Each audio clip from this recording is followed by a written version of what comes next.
En la noche del nacimiento del Señor, apareció el Shekinah, es la gloria de Dios. Los pastores pudieron ver y pudieron sentir de primera mano aquella presencia gloriosa de nuestro eterno Dios en una forma única y por supuesto sin precedente. Es decir, si no hubieran conocido las Escrituras, supongamos, del Antiguo Testamento, conocieron en ese momento el resplandor que les rodeó a ellos. Fue una visión de la presencia misma del Dios invisible. Lo vimos en la tradición de los hombres de fe y lo vemos en las Escrituras, en estos hombres de fe por todo el Antiguo Testamento. Es decir, los hombres de fe que respondieron a estas manifestaciones de Dios, a este tipo de resplandor, y lo hicieron con temor, lo hicieron con gran asombro y lo hicieron con reverencia a Dios.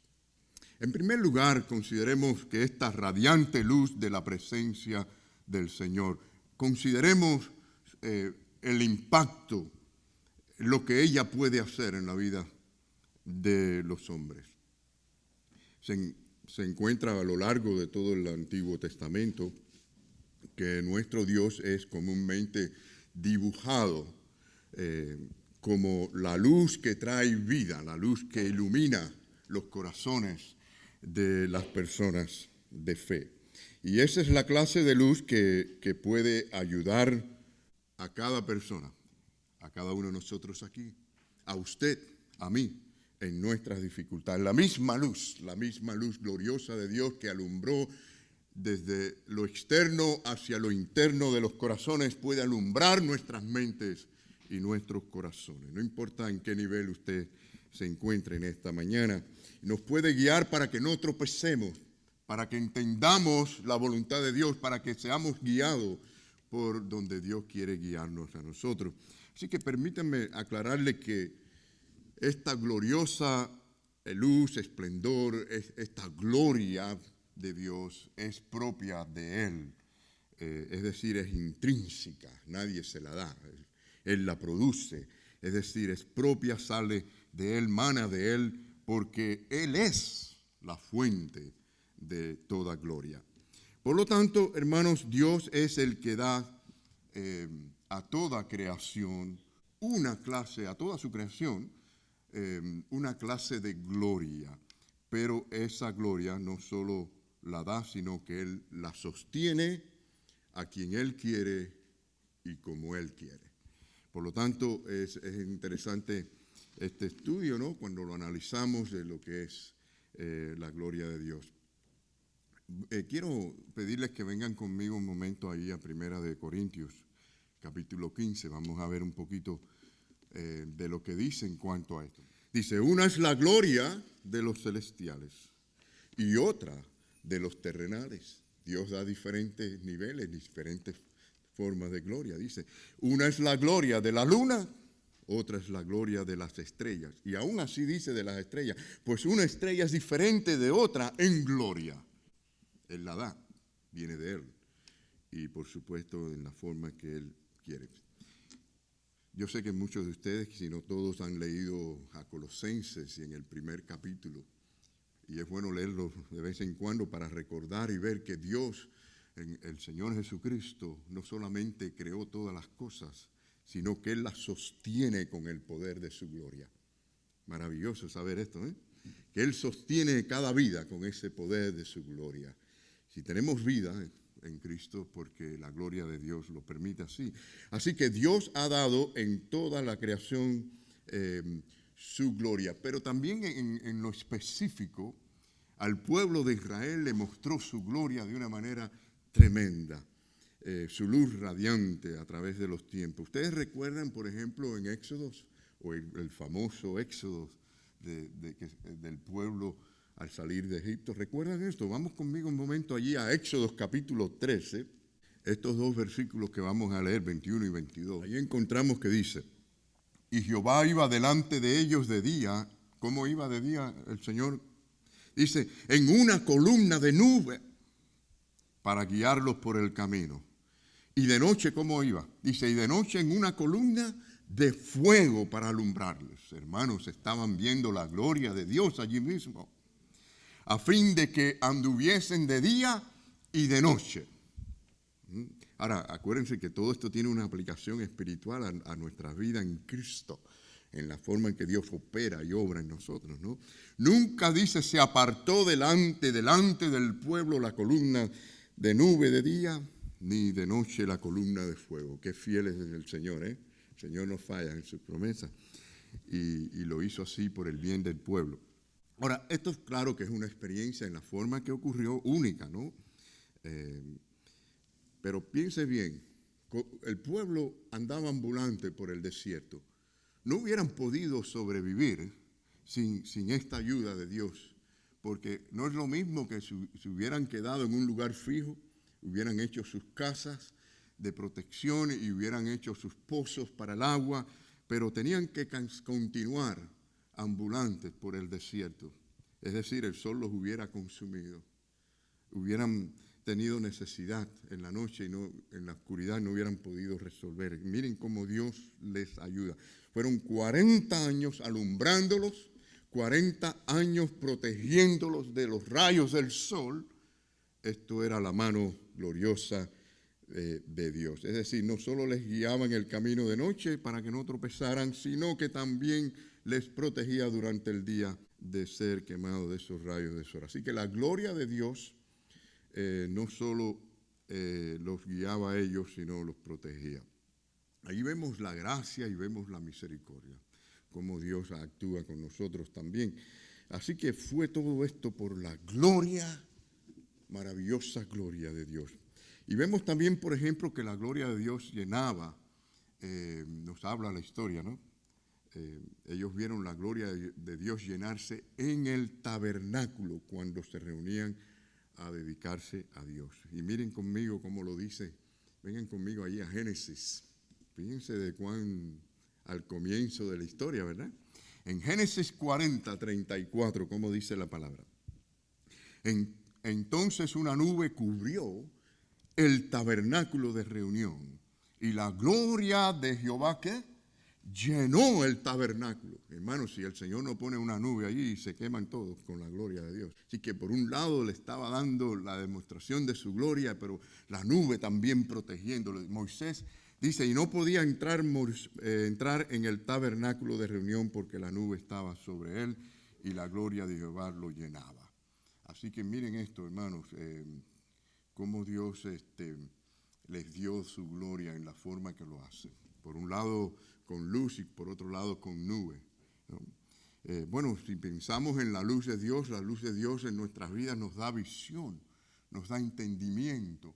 No dice la Biblia que el hombre natural no percibe las cosas de Dios, tienen que ser percibidas, entendidas en lo espiritual. Y eso es lo que hace esta luz gloriosa de Dios en nosotros, nos hace entender, ver las cosas de la manera que Dios la ve y no nosotros en la carne. Así que es algo maravilloso como Dios con esa gloria, con su poder puede simplemente cambiar nuestra manera de ver las cosas. Y a la vez, bueno, esto es gracia, esto es la gracia del Señor. Y a la vez la nube nos protege, o sea, Dios nos protege contra todo aquello que nos invade. Nos invade. Es una forma diferente de la gloria de Dios, pero los protegía a ellos de aquellos rayos del sol. Y de todas las cosas que nos atrasan a cumplir la voluntad. El Señor nos protege.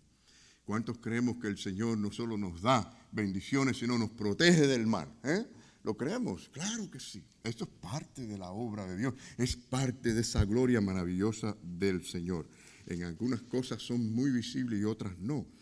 Pero vemos su misericordia y vemos su gracia. Además, si ustedes piensan bien, al ponerles las nubes, piensen bien. Las nubes no solamente sirven para taparnos un poco del sol. ¿Qué más hacen las nubes? Nos proveen, ¿qué? Agua, ¿verdad? Nos proveen agua. Tenían agua en el desierto, pero había nubes. El Señor hizo ¿cómo se dice esto? Un paréntesis. En una ocasión, recuerdan que las nubes no dieron agua, tenían sed, y el pueblo le pide a Moisés agua, y lo único que había era una roca grande. Y Dios, ¿qué le dijo a Moisés? Pégale con la vara a la roca. Y le pegó a la roca y brotó agua. Pero este es paréntesis, tenía un significado, hermanos. Dios en ese tiempo y espacio estaba hablando de que vendría la libertad espiritual a su pueblo. Así como fue rescatado este pueblo de Egipto, de la esclavitud de Egipto, sería sacado de la esclavitud del pecado para ir a la tierra prometida eterna a través de su Hijo, quien sería golpeado en la cruz del Calvario. Por esa razón, la segunda vez que necesitaron aguas, el Señor le dijo a Moisés, háblale a las rocas. ¿Qué hizo Moisés? ¿Le habló? No, cogió la vara y dijo, si esta vara es poderosa, le di un fuetazo y salió agua por chorro. Ahora pues le doy otro fuetazo y le dio un fuetazo a la roca. Dios fue tan misericordioso que brotó el agua, pero lo castigó. Y le dijo, no verás la tierra prometida. Y hermanos, a Jesucristo una vez que murió por nosotros, no hagamos en vano la obra de la cruz. El Señor no necesita morir 2 veces por nosotros.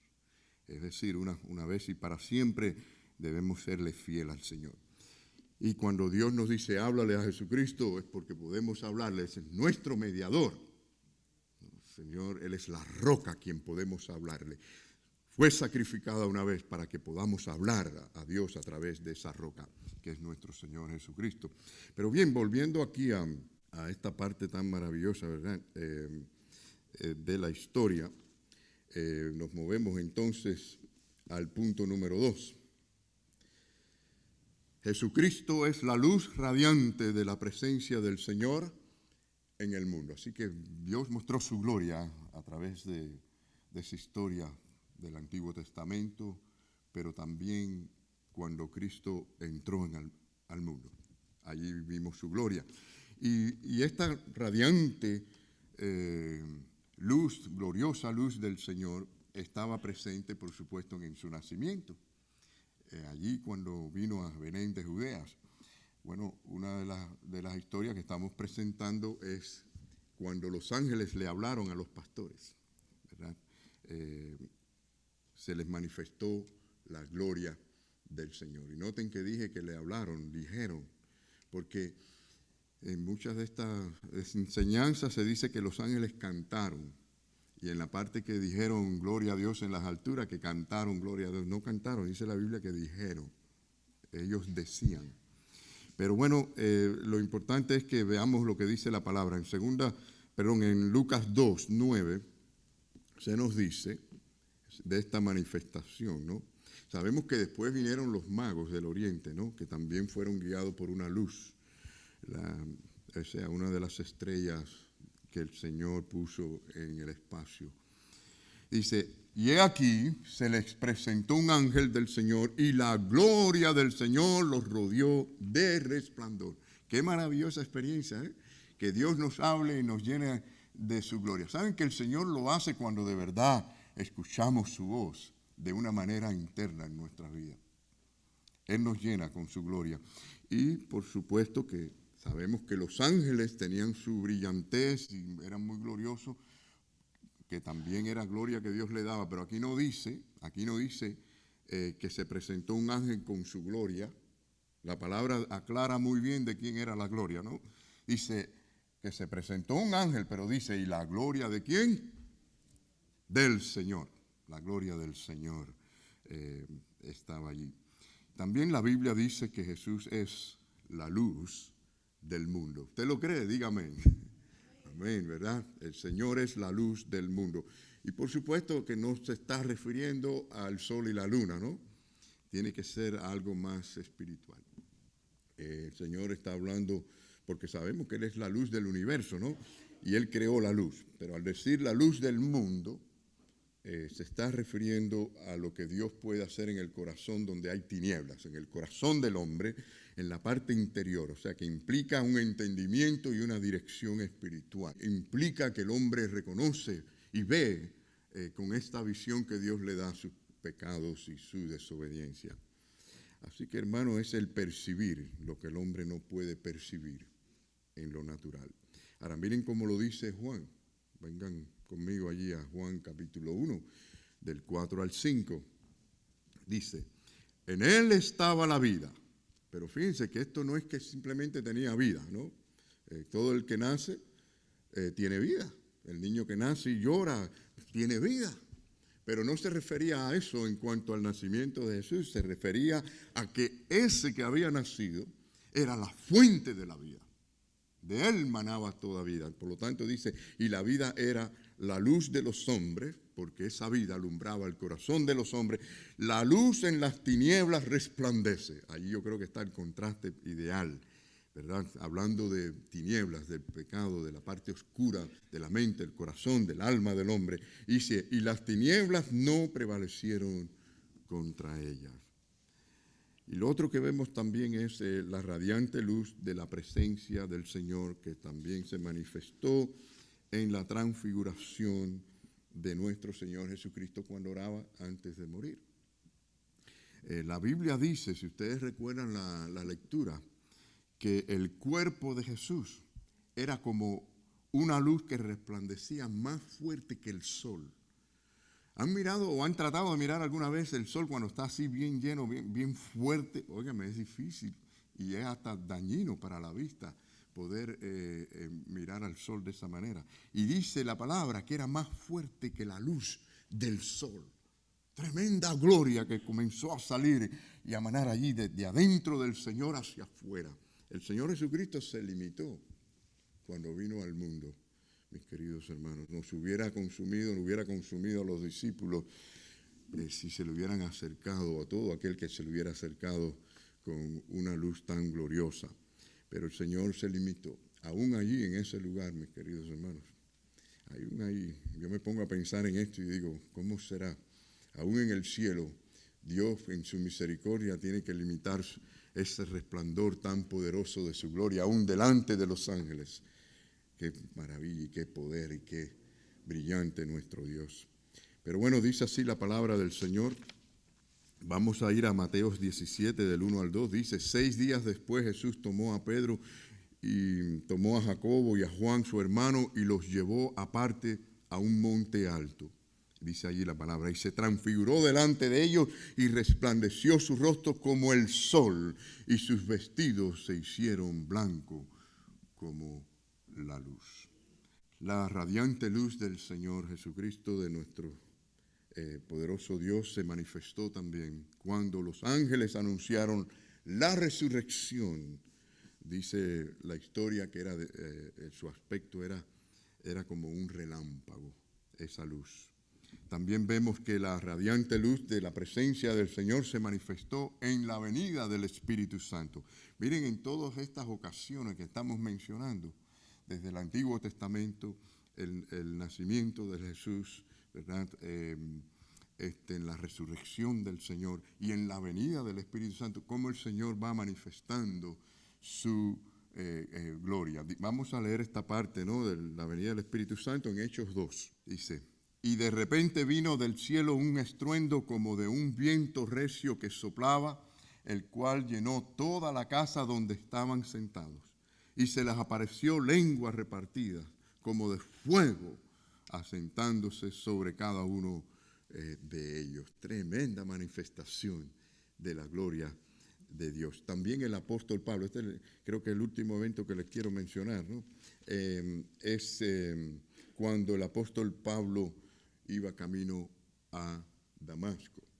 Es decir, les recuerdo esta aparición que tuvo el apóstol Pablo, y lo podemos ver en Hechos 9, del 3 al 4, ¿verdad?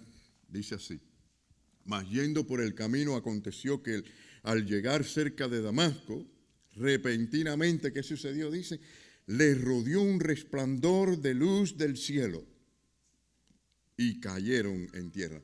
tuvo que haber sido bastante fuerte, ¿verdad?, para que hayan caído al suelo. Una vez oí a alguien, parece que por la caída al suelo se hizo la idea que iban a caballo, ¿no? Y el predicador dijo, y se cayó del caballo. El apóstol Pablo, en la Biblia no dice eso, ¿no? A veces decimos cosas que no dice. Pero sí, repentinamente, así, en un abrir y cerrar de ojos. Y lo hizo estremecer, cayó. Dice, oyó una voz que le decía, Saulo, Saulo, ¿por qué me persigues? Él dijo, ¿quién eres, Señor? Y le dijo, yo soy Jesús, a quien tú persigues. Hermanos, él nunca pudo olvidar ese momento tan glorioso, esa gloria de Dios revelada en ese momento que transformó su vida. Pero fíjense que dice, resplandor de luz del cielo. Y debe ser así, debe ser del cielo para que sea real en tu vida. Y también seguramente él recordó, al hablar de estas cosas, escribirlas, la experiencia que tuvo delante de Esteban. Ustedes recuerdan, ¿no? A Esteban, ¿quién fue Esteban? No fue el primer mártir cristiano. ¿Y quién estuvo, uno de los que estuvo allí presente, testigo ocular de aquel asesinato? Fue precisamente Saulo de Tarso. Y él seguro que recordó a las palabras de Esteban mientras lo aprediaban. Esteban dijo que veía la gloria de Dios. La veía. Y pronto, o pocos días después, o pocos tiempos después, Saulo de Tarso vio también la gloria de Dios. Y en otra ocasión, no sabe si en sueño o si allí en vivo, subió al tercer cielo, donde también vio la gloria de Dios. Así que, hermanos, es maravilloso lo que la historia, la Biblia nos muestra acerca de la gloria, de muchas cosas que nos dice, ¿no? Y no siempre esa gloria es de forma visible. A veces Dios esconde su gloria, pero siempre con un propósito bueno. Es decir, mientras que la estrella alumbraba para que fueran guiados aquellos magos, la gloria del Señor también se escondía detrás de un humilde pesebre. Mientras que vieron su gloria, gloria como la del unigénito del Padre, haciendo grandes obras y haciendo maravillas y milagros, luego la gloria del Señor se escondió detrás de una cruenta cruz en el Calvario. Y volviendo al Evangelio de Juan, si Cristo es la luz del mundo, entonces es lógico decir que vino al mundo para dar su luz a los hombres en tinieblas. Y la luz de Cristo, por supuesto, que trae una nueva naturaleza, ¿no es así, hermanos? La luz y la gloria de Dios no es para que quede sin ser vista en este mundo. Es para que haya un cambio y un testimonio de adentro hacia afuera. Algunos preguntan, bueno, entonces, ¿por qué pecamos? Bueno, pecamos, hermanos, porque la semilla, ese principio del pecado está dentro de nosotros. Pero esta nueva naturaleza será una naturaleza que siempre se va a rebelar contra el pecado. Va a tener el mismo concepto de Dios en cuanto al pecado. Se va a acercar más a Dios, a la santidad, más detestará el pecado, más lo va a rechazar. El mismo apóstol Pablo decía, él dice, el propio apóstol Pablo hablaba de que cuando él quería hacer lo bueno, a veces no lo hacía. Las cosas que quería hacer no las hacías. Y eso es lo que nos pasa en este cuerpo, con esta semilla del pecado dentro de nosotros. Es decir, está allí. Vamos a mirar esto más de cerca en Romanos. Vengan conmigo, Romanos 7, versículo 21 al 25. Dice, así que, queriendo yo hacer el bien, hallo esta ley, que el mal que está en mí, ese es el pecado. O sea, Dios no ha querido todavía quitar esto por completo. Va a suceder cuando partamos de este mundo. Dice, porque según el hombre interior me deleito en la ley de Dios, pero veo otra ley en mis miembros que se rebelan contra la ley de mi mente y que me lleva cautivo a la ley del pecado que está en mis miembros. Ahora, mucha gente se han atrevido a decir, el apóstol Pablo era un hombre carnal y un hombre pecador, porque mira lo que dice aquí, ¿no? Y hay siempre gente legalista que lo van a ver de ese tipo, de esa forma. Pero saben que todo creyente verdadero, mientras más santidad tiene en su vida, más ve los remanentes de su pecado y más lo va a reconocer. Y vemos que el apóstol Pablo estaba reconociendo que habían cosas que todavía en él no podía, él no quería en él y que estaban allí. Y por eso él dice una realidad, expresa una realidad. Al verse así dice, miserable de mí, ¿quién me librará de este cuerpo de muerte? Porque si no hay respuesta, estamos en desgracia eterna. Pero él responde, gracias doy a Dios por Jesucristo, Señor nuestro. Así que yo mismo con la mente sirvo a la ley de Dios. Bueno, esto para hacerlo breve, ¿no? Pero para que veamos que el Señor en su gloria sí hace una obra, un cambio en el hombre nuevo.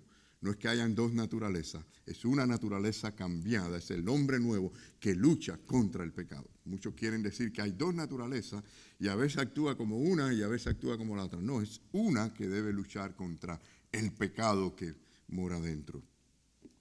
Así que, hermanos, el Señor nos libra. ¿Saben por qué nos libra? Porque Él es poderoso y lo que Él toca, Él lo cambia, Él lo transforma con sus manos. Se dice que Henry Longfellow en sus días, a mediados de los años, o más bien hacia la mitad o mediados de los años 1800, podía tomar una hoja de papel y darle un valor extraordinario. Por cierto, en el año 1863, él escribió un canto navideño que hasta los días de hoy es muy popular y que, por cierto, lo van a escuchar el domingo próximo en la cantata, en una de las canciones que los niños participan, llamado, entre las muchas cosas que escribió, I heard the bells on Christmas Day. Oí las campanas, escuché las campanas en el día de Navidad. Y este hombre podía escribir una poesía y darle el valor de $6,000 en esos días. ¿Se puede imaginar qué valor tenía esto? Lo cual es una fortuna. Hermanos, esto se llama genio.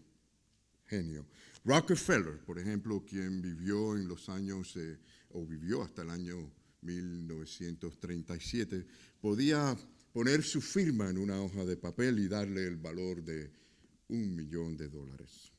Por cierto, Rockefeller fue el primer billonario del país con un valor, nada más y nada menos, cerca del 2% de la economía nacional.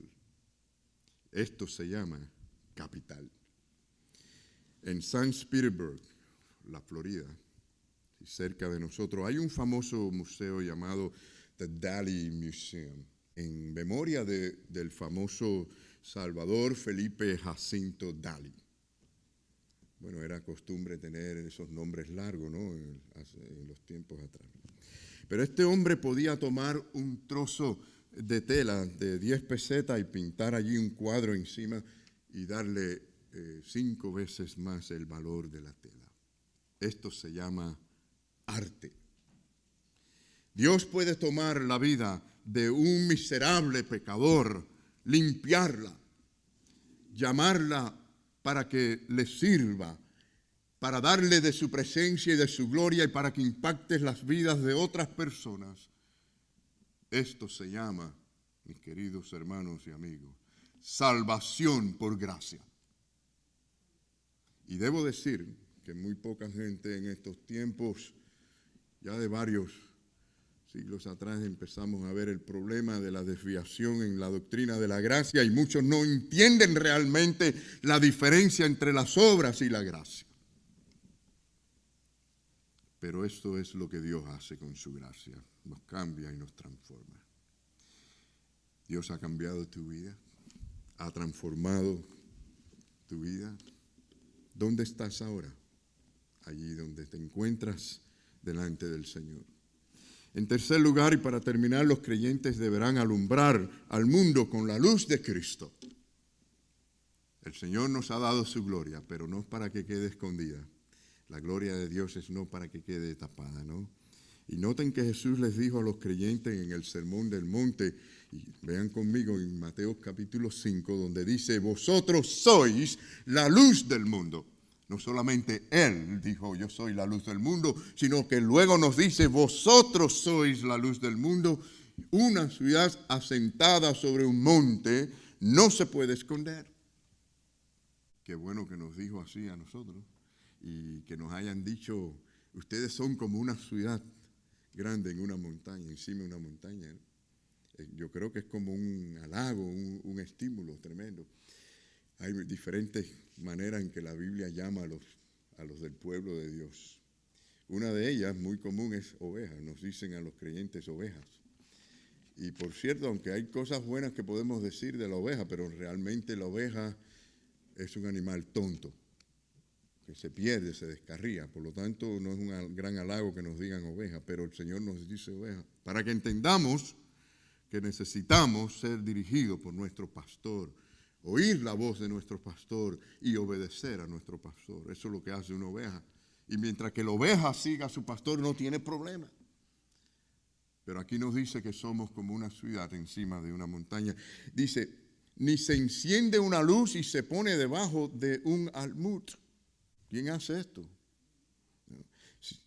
Dice, sino sobre el candelero y alumbra a todos los que están en casa. La luz no es para encenderla y esconderla. ¿Quién pone una luz y la mete debajo de la cama? Nadie haría algo así. Así alumbre vuestra luz delante de los hombres para que vean vuestras buenas obras y glorifiquen a vuestro Padre que está en los cielos. Aquí no está hablando de que somos salvos por buenas obras. Aquí está hablando de que los salvos deben de hacer buenas obras para glorificar a nuestro Señor. Así que, hermanos, es algo maravilloso lo que el Señor hace con nosotros y nos pone para que demos testimonio. Si ustedes quieren decir esto en una palabra, usted debe estar activo, con gozo, compartiendo la luz de Cristo a otras personas.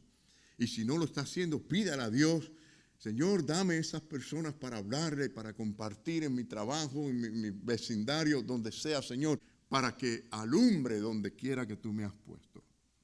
Saben que no hay mejor sistema de evangelismo en una iglesia. Yo sé que hay muchos métodos de evangelismo. Y yo les voy a decir mi opinión. Yo sé que si me oyen algunos me van a querer matar. Pero para mí, realmente el sistema que sirve es el que en la iglesia donde los creyentes comparten a aquel a quien ellos pertenecen en el lugar donde Dios les ha puesto. Es decir, allí donde usted está, en su hogar, en su vecindario, en el trabajo, en la escuela, donde sea, usted sea un testigo fiel del Señor. Ese es el mejor plan de evangelismo, mis queridos hermanos. El mejor método. Pablo hablaba de los que llevaban la luz como mensajeros y como gloria de Cristo. Vamos a 2 de Corintios 8, 23, donde dice, son mensajeros de las iglesias y gloria de Cristo. ¿Qué les parece, hermanos? Si somos mensajeros del Señor, nos están comparando con la gloria de Cristo. Estamos alumbrando la gloria de Cristo cuando compartimos el Evangelio. ¿Se ha dado cuenta? Así que si la gloria de Dios es el símbolo visible del invisible Dios, entonces aquellos que comparten el Evangelio, que dan testimonio, son el símbolo visible del Cristo invisible. Por medio de las buenas obras, continuamos, también nos convertimos en luz resplandeciente de la presencia de Dios. Amigos, si tienes la luz de Cristo, no la esconda, no la esconda. En Mateo 5:16 el Señor fue muy claro y dijo, así alumbre vuestra luz delante de los hombres para que vean vuestras buenas obras y glorifiquen a vuestro Padre que está en los cielos. Usted no hace esto para creerse mejor que nadie, ni para que la gente diga, wow, qué bueno es fulano, es el mejor de todos los hombres. Le voy a dar un aumento en el trabajo. No, usted lo hace porque usted le agrada servir al Señor, porque usted quiere reflejar el carácter de Cristo donde usted está. Y eso es lo que es bendecido por Dios.